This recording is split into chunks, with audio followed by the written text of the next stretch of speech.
মাসে কিন্তু ৩,০০০ টাকা মিস হয়ে যাবে যদি আপনার ডিবিটি লিঙ্ক করা না থাকে। তো এই ডিবিটি লিঙ্কটা কি একটু ছোট্ট করে বলে দিই। সেটা হচ্ছে যে আপনার ব্যাঙ্ক অ্যাকাউন্ট যেটা আছে তার সাথে আধারের লিঙ্ক, ঠিক আছে? এটাই হচ্ছে ডিবিটি লিঙ্ক। এবার আপনার অ্যাকাউন্টটা ডিবিটি লিঙ্ক অর্থাৎ আধারের সাথে লিঙ্ক করা আছে কিনা সেটা চেক করার জন্য এনসিপিআই বলে একটা ওয়েবসাইট আছে, সেখান থেকে গিয়ে আপনারা দেখতে পারেন, অনেক ভিডিওই পেয়েছেন। কিন্তু বর্তমানে এনসিপিআই যে ওয়েবসাইটটি রয়েছে সেটা খুলে সেইখানে গিয়ে চেক করা খুব কষ্টকর হয়ে যাচ্ছে। তার কারণ হচ্ছে যে সেটা কিছুতেই খুলতে চাইছে না, ঠিক আছে? তো সেই সমস্ত কারণের জন্য আমার এই ভিডিওটি করা।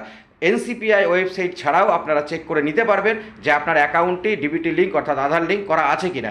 কীভাবে চেক করবেন সেটাই আমি দেখিয়ে দেবো এই ভিডিওতে একটা স্ক্রিন রেকর্ডিং করে। তো মন দিয়ে ভিডিওটি দেখবেন প্রথম থেকে শেষ পর্যন্ত, এবং সেই অনুযায়ী আপনি কিন্তু আপনার অ্যাকাউন্টটা চেক করে নিতে পারবেন যে ডিবিটি লিঙ্ক করা আছে কিনা without opening the website of NCPI. Okay, NCPI website ছাড়াও আপনি চেক করে নিতে পারবেন আপনার যে অ্যাকাউন্টটি সেটি ডিবিটি লিঙ্ক করা আছে কিনা। তাহলে চলুন ঝটপট দেরি না করে আমরা স্ক্রিন রেকর্ডিংটা দেখে নিই। বন্ধুরা, গুগল প্রথমে খুলে নিয়ে তারপরে আমরা আধার টাইপ করলেই চলে আসবে, ঠিক আছে? করার পরে যে মাই আধার অপশানটা এখানে আমরা ক্লিক করব, ঠিক আছে? এখানে ক্লিক করার পরে আমরা এই মাই আধার যে ড্রপ ডাউনটা আছে এখানে জাস্ট ধরবো মাউসটাকে, ঠিক আছে? আপনি ফোনের মাধ্যমে করতে পারেন। ধরলে পরে দেখুন এখানে একটা অপশান পাবেন এই যে ব্যাঙ্ক সিডিং স্ট্যাটাস, ঠিক আছে? ব্যাঙ্ক সিডিং স্ট্যাটাসে ক্লিক করবেন। করার পরে এখানে আপনাকে লগ ইন করতে হবে আপনার আধার নাম্বারের এবং ওটিপির মাধ্যমে। তো আপনার যে আধার কার্ড নাম্বার এখানে দেওয়া রয়েছে তার সাথে অবশ্যই কিন্তু মোবাইল নাম্বার যেন লিঙ্ক থাকে, অর্থাৎ যেখানে কিন্তু আপনার ওটিপিটা যাবে, ঠিক আছে? না হলে কিন্তু আপনি এই প্রসেসে কাজটা করতে পারবেন না। তারপরে আমাদেরকে এইখানে যে ক্যাপচাটা রয়েছে সেটা খুব ভালো করে সঠিকভাবে লিখতে হবে। তারপরে আমি লগ ইন উইথ ওটিপিতে চলে যাব, ঠিক আছে?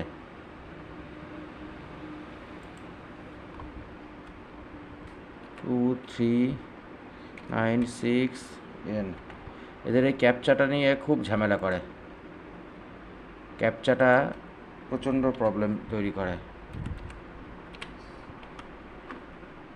কোনোটা ছোটো হাতের থাকে, কোনোটা বড় হাতের থাকে। চলো, ওটিপি চলে এসছে আমার, ওটিপিটাকে আমি বসিয়ে দিই।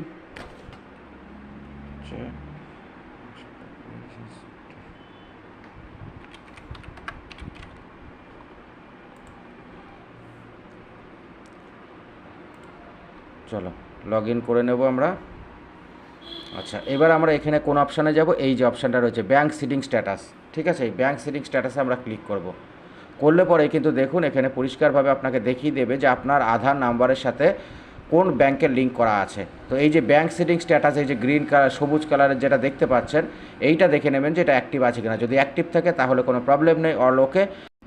আর যদি দেখেন অ্যাক্টিভ নেই, আমি বলবো সিম্পল আধার কার্ডটা নিয়ে আপনার ব্যাংকে চলে যাবেন, গিয়ে বলবেন আমাকে একটু আধার লিঙ্ক বা ডিবিটি লিঙ্কটা করে দিন। ওনারা 10 মিনিটের মতো সময় লাগে, ওরা করে দেবে, ঠিক আছে? বন্ধুরা, কেমন লাগলো ভিডিওটি অবশ্যই জানাবেন, আর ভিডিওটি অবশ্যই কিন্তু সেভ করে শেয়ার করে দেবেন, কারণ এগুলো টেকনিক্যাল ভিডিও, হারিয়ে গেলে খুঁজে পাবেন না। ধন্যবাদ সবাইকে।